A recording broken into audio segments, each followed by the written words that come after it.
Hello, welcome to my channel. आज हम विज्ञान की क्लास 8 के चैप्टर 15 कुछ प्राकृतिक परिघटनाओं के पाठ्य पुस्तक के अभ्यास के प्रश्नोत्तर करेंगे। पहला प्रश्न है, निम्नलिखित में से किसे घर्षण द्वारा आसानी से आवेशित नहीं किया जा सकता। घर्षण द्वारा मतलब ये वस्तुएं दे रखी हैं, इनको घिसकर आवेशित नहीं किया जा सकता। कौन सी वस्तु को नहीं किया जा सकता? प्लास्टिक का पैमाना, इसको कर सकते हैं। तांबे की छड़, इसको घिसकर आवेशित नहीं किया जा सकता। फूला हुआ गुब्बारा को भी आवेशित किया जा सकता है, ऊनी वस्त्र को भी किया जा सकता है। तो इसका उत्तर आएगा तांबे की छड़। प्रश्न नंबर 2 है, जब कांच की छड़ को रेशम के कपड़े से रगड़ते हैं तो छड़ एक है तथा कपड़ा दोनों धनावेशित अर्जित कर लेते हैं। धनावेशित हो जाती है तथा कपड़ा ऋणावेशित हो जाता है। कपड़ा दोनों ऋणावेश अर्जित कर लेते हैं। ऋणावेशित हो जाती तथा कपड़ा धनावेशित हो जाता है। जब हम कांच की छड़ को रेशम के कपड़े से रगड़ते हैं क्या हो जाता है? इसमें उत्तर आएगा यह धनावेशित हो जाती है। जो कांच की छड़ है वह धनावेशित हो जाती है और कपड़ा ऋणावेशित हो जाता है। तो इसमें उत्तर कौन सा आएगा? ये आएगा दूसरा। प्रश्न नंबर 3 है, निम्नलिखित कथनों के सामने सही के सामने टी लिखना है और गलत के सामने एफ लिखना है। है सजातीय आवेश एक दूसरे को आकर्षित करते हैं। एक जैसे आवेश एक दूसरे को आकर्षित करते हैं, ये गलत है। आवेशित कांच की छड़ आवेशित प्लास्टिक स्ट्रॉ को आकर्षित करती है, यह ठीक है। सजातीय आवेश एक दूसरे को आकर्षित करते हैं, ये देखिए दोबारा दे दिया है, इनको आप नहीं लिखेंगे। है तड़ित चालक किसी भवन की तड़ित से सुरक्षा नहीं कर सकता। जो तड़ित चालक होता है वह किस लिए लगाया जाता है? भवन की तड़ित से सुरक्षा करने के लिए। तो ये नहीं कर सकता लिख रखा है, इसका मतलब ये गलत है। भूकंप की भविष्यवाणी की जा सकती है, यह भी गलत है। भूकंप की भविष्यवाणी नहीं की जा सकती। जैसे ये बता देते हैं बारिश आ सकती है, ओले पड़ सकते हैं, तो इस टाइप से बहुत सारी भविष्यवाणी की जाती है, लेकिन भूकंप की भविष्यवाणी नहीं की जा सकती। तो ये एफ आएगा। तो इसमें ये गलत है पहला, और दूसरा सही है। और ये एक्स्ट्रा लिख दिए हैं, इन दोनों को आप काट देंगे। और गलत है, भी गलत है। प्रश्न नंबर 4 है, सर्दियों में स्वेटर उतारते समय चट चट की ध्वनि सुनाई देती है, व्याख्या कीजिए। जब सर्दियों में हम अपने ऊनी कपड़े उतारते हैं तो चट चट की आवाज़ सुनाई देती है। अगर किसी ने नोट नहीं किया तो आप नोट कर सकते हैं। तो ऐसा क्यों होता है? क्योंकि स्वेटर उतारते समय घर्षण के कारण स्वेटर आवेशित हो जाता है। जब स्वेटर उतारते हैं तो वो घिसती है, रगड़ खाती है, तो वो आवेशित हो जाती है। इन आवेशों से एक दूसरे के संपर्क में आने के कारण हुए आकर्षण या प्रतिकर्षण के कारण चट चट की ध्वनि सुनाई देती है। जो आवेशित वस्तुएं होती हैं उनमें आकर्षण या प्रतिकर्षण होता है, तो उसके कारण हमें चट चट की ध्वनि सुनाई देती है। प्रश्न नंबर 5 है, जब हम किसी आवेशित वस्तु को हाथ से छूते हैं तो वह अपना आवेश खो देती है। जब हम किसी भी आवेशित वस्तु को छूते हैं तो वह अपना आवेश खो देती है, ऐसा क्यों होता है? व्याख्या कीजिए। उत्तर है, मानव शरीर विद्युत का चालक होता है जिसमें से विद्युत पास हो सकती है। जब किसी आवेशित वस्तु को हाथ से छुआ जाता है तो आवेश शरीर से होकर पृथ्वी में चला जाता है। जो आवेशित वस्तु है उससे उसका आवेश हमारे शरीर में आया और हमारे शरीर से जो आवेश वो पृथ्वी में चला गया। तो इससे पृथ्वी में चला जाता है और वस्तु अनावेशित हो जाती है। तो जो आवेश पृथ्वी में चला गया तो हम अनावेशित हुए और वस्तु भी अनावेशित हो गई है।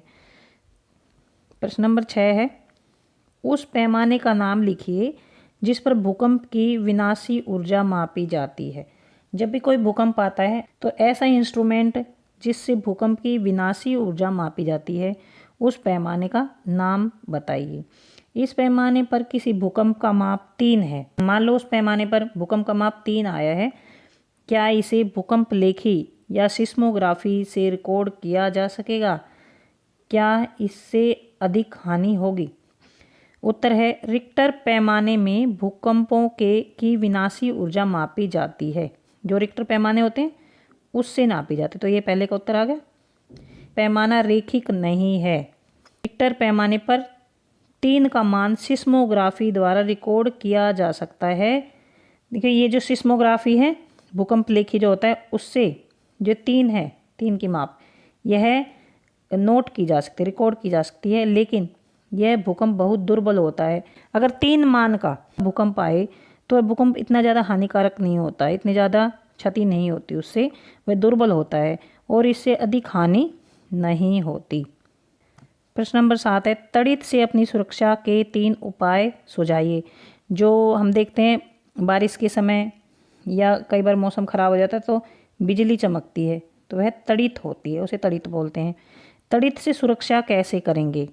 तड़ित से सुरक्षा के उपाय निम्नलिखित हैं। क, तड़ित की गरज सुनते ही किसी मकान अथवा भवन में चले जाएं। मतलब हमें बाहर खुले में नहीं रहना है जब बिजली चमक रही हो। तड़ित के समय यदि वाहन में है, मतलब अगर गाड़ी में बैठे हैं, तो वाहन की खिड़कियां व दरवाजे बंद कर लेने चाहिए। तीसरा है, तड़ित के समय यदि खुले में है तो सिमट कर बैठ जाएं और सिर को घुटने और हाथों के बीच रखें। अगर ज़्यादा बिजली चमक रही हो और आप खुले में हैं तो या तो किसी मकान में चले जाएं, भवन में चले जाएं, या फिर सिमट कर बैठ जाएं और सिर को घुटने और हाथों के बीच में रखें। उसके बाद तड़ित समाप्त हो जाए तो आप वहाँ से चल सकते हैं। प्रश्न नंबर 8 है, आवेशित गुब्बारा दूसरे आवेशित गुब्बारे को प्रतिकर्षित करता है जबकि अनावेशित गुब्बारे द्वारा आकर्षित किया जाता है। व्याख्या कीजिए। 2 आवेशित गुब्बारे हैं हमारे पास, वो एक दूसरे को प्रतिकर्षित करते हैं, लेकिन एक गुब्बारा तो आवेशित है और एक अनावेशित है, तो वो जो अनावेशित गुब्बारा है वो उस आवेशित गुब्बारे को आकर्षित करता है। ऐसा क्यों? क्योंकि एक ही तरह के पदार्थ आवेशित होने पर समान रूप से आवेशित होते हैं, उनमें समान आवेश आ जाता है। जब एक ही प्रकार के पदार्थ होते हैं, एक ही जैसे पदार्थ होते हैं, वो घर्षण करके आवेशित होते हैं तो उनमें समान आवेश आ जाता है। इनको सजातीय आवेश भी बोलते हैं। तो जो सजातीय आवेश होते हैं वो एक दूसरे को प्रतिकर्षित करते हैं, इसलिए 2 आवेशित गुब्बारे सजातीय होने के कारण प्रतिकर्षण करते हैं, एक जैसे होने के कारण प्रतिकर्षित करते हैं। एक आवेशित और एक अनावेशित गुब्बारा होता है तो वो विजातीय होने के कारण, उनमें सेम आवेश नहीं होता, तो विजातीय होने के कारण आकर्षित होते हैं। प्रश्न नंबर 9 है, चित्र की सहायता से किसी ऐसे उपकरण का वर्णन कीजिए जिसका उपयोग किसी आवेशित वस्तु की पहचान में होता है। उत्तर है, आवेशित वस्तु की पहचान करने वाला उपकरण विद्युतदर्शी कहलाता है। कोई वस्तु आवेशित है या नहीं है उसकी पहचान करने के लिए एक उपकरण का उपयोग किया जाता है जिसे विद्युतदर्शी कहा जाता है। विद्युतदर्शी कैसे बनाते हैं? यह कांच का जार लेते हैं और इसके ऊपर ये एक गत्ता लगा दिया है, गत्ते के बीच में यहाँ पर छेद कर देंगे और यहाँ से एक तार अंदर डाल देंगे, ऐसे कॉपर वायर डाल देंगे या एल्युमिनियम का तार डाल देंगे और इस पर ये जो है ये यहाँ पर एल्युमिनियम की जो पतली पतली पत्तियाँ लगा देंगे, ये वाली। जब यहाँ पर ये कोई भी आवेशित वस्तु है, जब इस तार से टच करते हैं तो इसका आवेश यहाँ तार में से होता हुआ यहाँ तक जाएगा और दोनों पत्तियों में आ जाएगा। अब दोनों पत्तियों में किसका आवेश आया? इस आवेशित वस्तु का, और दोनों पत्तियों में समान आवेश आया। इससे क्या होगा? ये दोनों पत्तियाँ एक दूसरे को प्रतिकर्षित करेंगी और एक दूसरे से दूर भागती हैं। ये इसका अर्थ क्या हुआ? यह जो वस्तु हमने इस तार से टच की है यह आवेशित है, और अगर यह आवेशित नहीं होगी तो ये जो दोनों पत्तियां हैं ये ऐसी की ऐसी स्थिति में रहेंगी, मीन्स ऐसे एक दूसरे के पास पास रहेंगी।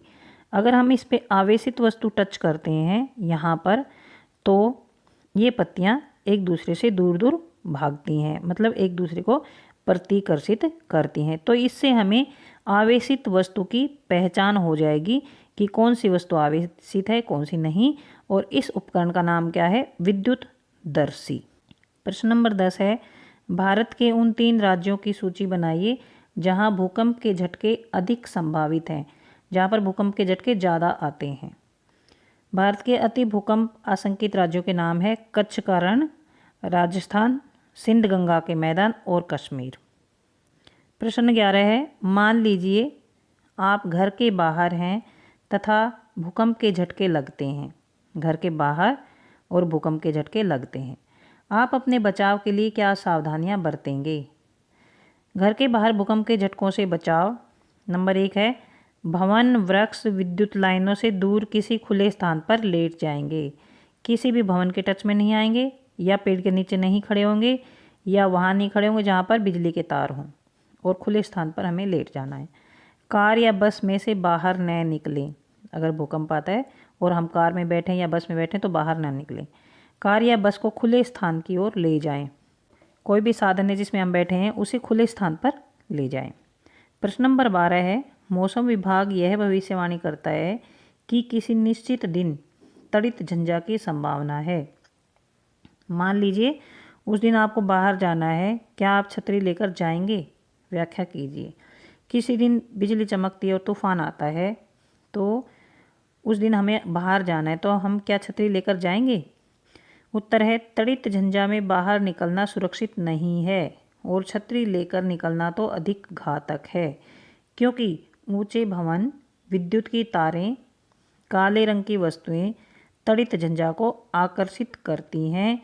इसलिए इन सब से दूर रहना ही अक्लमंदी है। यहाँ तक प्रश्नोत्तर खत्म होते हैं। आपको प्रश्नोत्तर समझ आ गए होंगे। अगर कुछ भी समझ नहीं आया हो तो आप कमेंट बॉक्स में लिखकर पूछ सकते हैं। अगर आप चैनल पर नए हैं तो सब्सक्राइब करें, और अगर आपको वीडियो पसंद आए तो शेयर करें, लाइक करें, और कुछ भी पूछने के लिए कमेंट बॉक्स में कमेंट करके आप पूछ सकते हैं। धन्यवाद।